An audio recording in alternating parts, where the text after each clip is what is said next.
So this whole row about people being conscripted into the British Army is dominating social media, and the mainstream media are pushing it as well. Now, do I think this will happen? Will the British Army ask the government to conscript civilians? Well, yes, I do. Do I think it's to stop Russia invading Britain? No, I don't. And do I think it's to send them all to the Ukraine? Yes, I do. Now, I'm not taking anything off the table these days because the world's gone absolutely batshit crazy recently. Or maybe there's another sinister reason, and I'm not into conspiracy theories.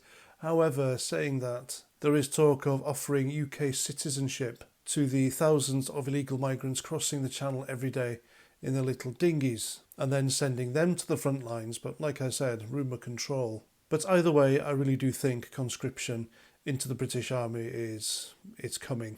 And that's just to herald in something far bigger so that somebody somewhere can make a shitload of money out of it. It's all about money and control. So anyway, Narinder Kaur, remember her? I haven't seen her on GB News for a while, so I wonder if they've gotten rid of her. Because let's face it, she was only ever on there to shock. Her opinions and views were always the extreme opposite to what the average GB News viewer thinks. Now, she retweeted someone on Twitter. I know it's called X, but it'll always be Twitter, won't it?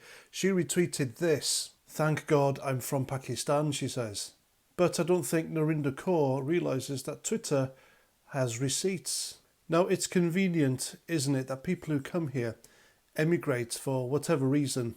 They love our freedoms, democracy, liberty, and in some cases our benefit system. But when it actually comes to being British, nah, some of them seem hell-bent on blaming the current generation on what happened centuries ago during British colonialism and the good old days of the empire.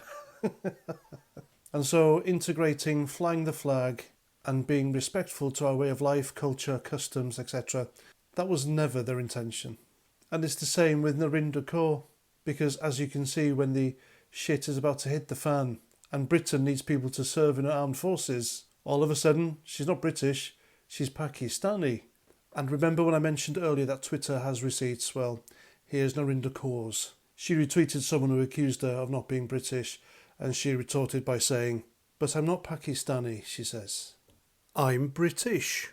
And there we go, folks, the proof's in the pudding. She is British when it comes to fame and money and having her little slot on GB News, which is nothing to be proud of, by the way. But when it's time to actually do something for Britain, then, all of a sudden she remembers her country of origin. And people like Narinder Kaur are perfect examples of people who are British only when it suits. So there we go. I'm Paz49. Thanks for listening. And until the next time, Roger Trout.